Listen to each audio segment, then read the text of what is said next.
Story Rocks here. I'm at Mandalay Bay, about to go watch Newfound Glory and the Early November. I came here early just to ride my Miles board around the top of the roof, and I'm freaking out inside. Well, let's go skate around a bit.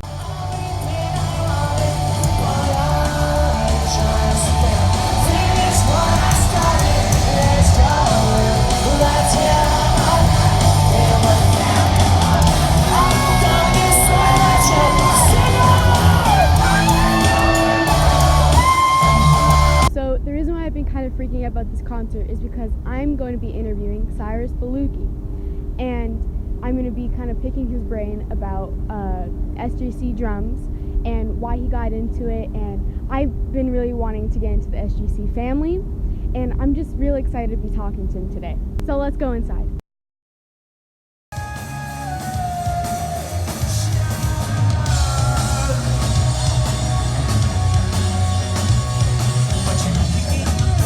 I'll go and throw your boots, 'cause without you,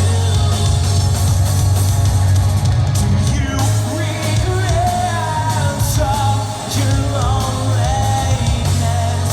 One more time for 2002, say, oh, so many things that tell me I'm fine. Believe me, I try.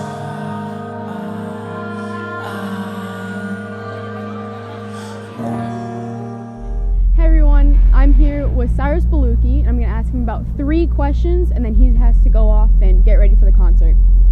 So, first off, I'm 14, and I'm going to Las Vegas Academy of the Arts.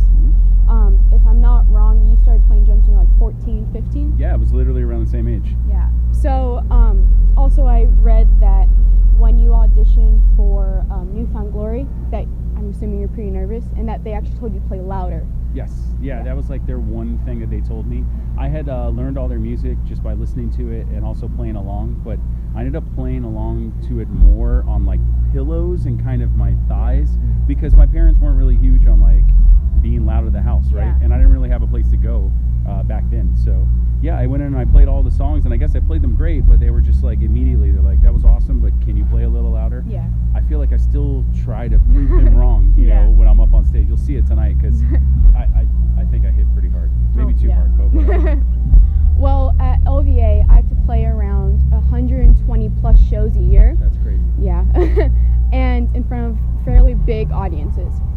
What did you do to overcome your fear of nervousness, and do you still get nervous while playing? Okay, so I'll go backwards on this. I get nervous every single night, or every time I'm going to go play.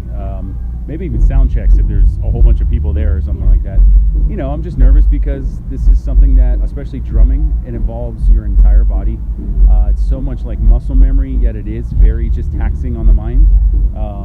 You're going to like an academy for jazz drumming. I can't even fathom that. I can't even think about that, right?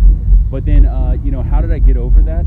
Well, again, I get nervous before every show, so I'll tell you right now, I never got over it. But there's a confidence that I feel like I've gained throughout the years. I've been in this band now 22 years. I've been playing drums for probably about 25 years. Yeah. I couldn't even name a specific point in time when I like just realized it, but I think once you start understanding that a drummer, especially in a rock situation, but even in jazz or some other forms of music, you know, you carry the beat or you carry the band or whatever it is. So it does all revolve around you. Yeah. Yeah, that's more pressure on yourself, but as long as you are good with what you do, you practice, you know your material, then that confidence can come out of you, and that's part of the power I think that I play with. And so when that confidence does come out, it translates through my drumming. Yeah. Thank you so much. That's a great answer. Yeah, of course. Second question. What made you choose SJC drums as your main kit, and what do you love most about them? So SJC, it's a cool story with me and them, because I used a different company for a long time. You know, I think when I started playing drums, or at least when I started with Newfound Glory, I don't even know if they were a company, because Mike is around my age, a little bit younger, and started his company as a fan of some other drum companies, Yeah. and I think one of the drum companies he started as a fan of was the company I used to use for a long time. And so basically for me, I had seen Mike everywhere. I pretty much knew him. He was like already kind of a good friend, because it seemed like every band we would play with, or every tour we were on, like a Warped Tour, it was just SJC everywhere, right? Yeah. So I knew that they were around. I knew what they could do. I knew that they were like every year getting bigger and better, and just, you know, they were really fans of not only the drums, but of music and the drummers. And that was something that I started to kind of lack with the company I was using. And when that company I was using kind of fell apart and just stopped doing all their custom stuff, stopped really dealing with artists, Yeah. it was very natural for me to just go to Mike and say, hey, I'd love to see if I could, you know, try out some of your stuff. And he jumped on it right away. And it's been awesome ever since. I'm not one of the flashiest people out there with drums. Yeah. You know, SJC can do things. I think every time I order a kit from Mike, he's like, that's it? You know, Yeah. do you want to do more? Like, don't you want this thing to be on fire, or this thing to be made Yeah. out of this material? And I'm like, no, I just want, you know, a maple drum set, you know, maybe a metal snare drum or something, but I just want a standard drum set in whatever finish. And he's been really cool about accommodating with like stage setups and stuff Yeah. like that. So this kit that I have right now is awesome because it's a custom kit. So it's got their, I think, the M5 maple shells and Mhm. pretty standard sizes. But the finish is like a gold sparkle finish that throws back homage to like the old Gretsch and like Ludwig kits Yeah. from like the 50s and Yeah. 60s and stuff. And I wanted to kind of, at least for me, take me back to that era. We have a whole movie theme that kind of maybe Yeah. goes back towards that time anyways. So Yeah. the relationship with SJC is amazing. They treat everybody like family. Me and Mike are great friends. Even our wives are friends with each other, which is kind of cool and doesn't happen often. And his roster is amazing. Just everything about the company, they really care. Yeah. And they care first and foremost, I think, about not only the product, but the people that use the product, which is something a lot of companies can't say. Yeah, thank you so much. I've trying to find an SJC drum because I want that to be my first acoustic kit. That's pretty So awesome. it's great to know that they're very caring to everybody. Oh, totally. Yeah. And, you know, I think throughout the years, what they've noticed is that, you know, everybody is a different kind of drummer. Everybody has different amounts of, let's say, money in their pocket and maybe even motivation to play drums. And so even though they've gotten famous for like their custom stuff, they've made a really good point about trying to like have kits for everybody. Yeah. And I can even say from some experience that the kits that aren't custom are still great. Yeah. You know, and if you're just picking up drumsticks, you don't have to expect to go buy a $4,000 or $5,000 kit. It's not going to make you sound any better. You're Yeah. still going to sound like you just picked up the drumsticks. Yeah. But when you're first getting into drums, there's nothing wrong with some of their entry-level kits or lower model kits. I've played some of them on stage. They're great, Mhm. and they can do anything you want. So that's Yeah. probably one of the best assets that they have. Yeah. Well, it's great talking to you. I have one more question before we Of course. let you go. For Las Vegas Academy graduates, what advice do you have for an active entertainer going into the professional world? Well, you named it right there. It's professional world, right? Yeah. So I think first and foremost, you need to be professional. Yeah. If you treat the world that way, then they should, in most cases, treat you that way as well. And like, I've just been I was raised this way, so I guess it didn't really matter that it had to do with music or anything. My father was a heart surgeon. He was very precise, and, you know, it was just about you go and you do the best job at whatever you're doing. You never want it to be your fault that something happens, or, Yeah. you know, you want your abilities to shine through. So you just got to be prepared for any gig. I play with Newfound Glory. This is my band, but I've also played with some other bands. Mhm. Like I played some shows at Goldfinger here and there. And with those things, I don't get much notice. I'll get a set list. It could be literally 2 or 3 days before, but I'm going to get to that show and I'm going to know everything about it. And Yeah. the first time I ever played with them, I didn't even practice with them. I got a call about 72 hours before, and it was a great show. I mean, I might not have played everything perfect, but I also never messed up. Yeah. Because I try to learn everything inside and out. I try to get myself into the head of whoever the drummer was or whoever the drummer normally is, and just make it so that the people in front of me, the singer and everybody on stage, they don't have to turn around because they think it's that same person that always played, or Yeah. maybe they didn't want that person back there and now they're glad somebody else is playing, right? Yeah. But yeah, I think that preparedness is probably key, because that's also how you get that confidence, right? And then the biggest thing about the professionalism also is because it's a profession, right? It can be a business. You have to understand it's a business. Yeah. So even when I was younger, I read a lot of books on the music business. Right as our band was starting to get signed to labels and stuff like that, I wanted to make sure I knew what we were doing. Mhm. You know, there's a lot of allure in this industry and a lot of things that like can take you away from reality. But the fact is that when the show is done and the venue's packed up and you got to drive to the next show, eventually you're going to have a real life. And even though you might do this every single night for people that come out and get like a relief from their daily life, this is your daily life. Yeah. And you need to understand how it works, or else people will take advantage of you, and you will not be able to do this for as long as you want, because reality will set in. Yeah. So educate yourself is also, I think, a very, very important thing that most people don't even think about. And I don't want it to deter from the fun of what this is, because this is one of the most fun careers I think you could ever have. But it's very involved and can be very scary and daunting. So you really need to you just make sure you understand everything, kind of take care of everything, take care of yourself, and then you can hopefully have a fulfilling career in this. Yeah. Thank you so much for your time. I know that you're very busy tonight. All good. But if you ever are back here in Vegas, we'd love to have you at LVA just to talk, do whatever you want. Yeah, for sure. Yeah. But thank you again for your time. Break a leg, but not literally. Yeah, no, that's fine, as long as I don't break an arm, because I did that one time. So breaking a leg is fine. I sit down. It's kind of hard to break a leg as a drummer. But I'm knocking on wood right now. You can tell people that, just in case. Okay, thank you so much. Of course.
A show where I tell you how fucking amazing these dudes are.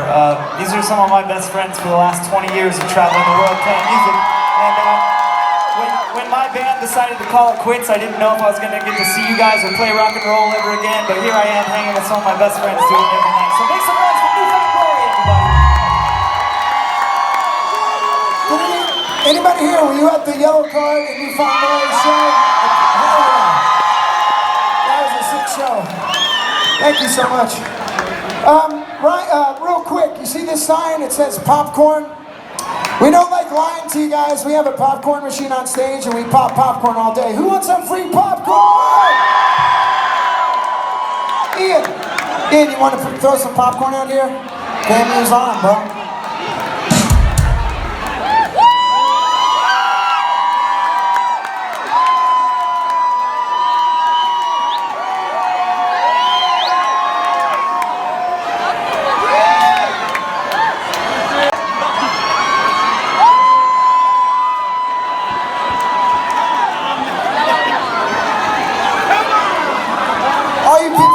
Section back there, you want some popcorn too?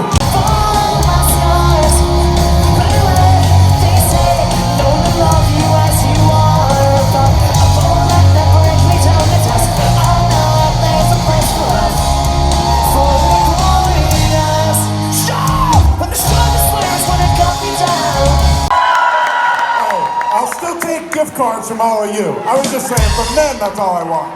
Ben, here you go.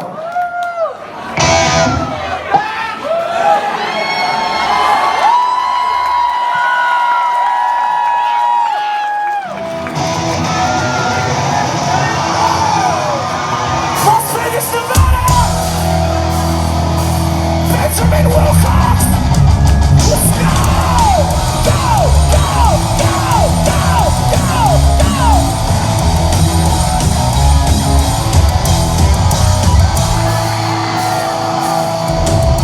You don't want my record player. Has been playing since I take you back. Come on! Your number one eyes on the wall of your station. I'll take it. Remember the time we rode on this summer. I went to war. Still, I went too long. I felt like someone.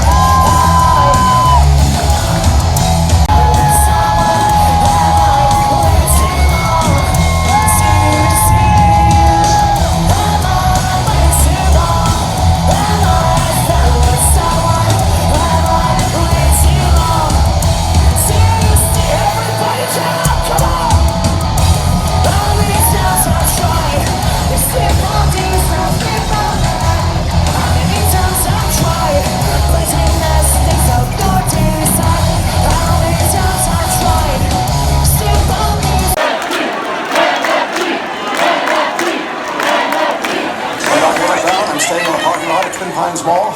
It's Saturday morning, October 26, 1985, 1:18 a.m. Don't take fear, don't need no break on around this track. It's story you say, it's cool sometimes, but it's just saying you're right. That's the power up. Yes, that's the power up. This band, it means the world to us. And the reason why we get to still do it is because of you guys. And thank you so very much. And all you fans that have been growing up with us that now bring your kids. I see a bunch of kids here tonight. Give it up for all the kids at the show, the youngins. Yeah. And all you fans that bring your younger brothers, your younger sisters, thank you so much. You guys are the reason why we still make fans. So thank you for spreading the word. Welcome all you new fans going to New Fine Glory shows for the first and second time. Guys. Thank you. But we're going to play this song right now to all the old fans. Thank you for carrying the New Fine Glory banner for so very long. We love you, Vegas. Have a great night. Get home safe. Let's do it. And I used to let you watch you, I still pick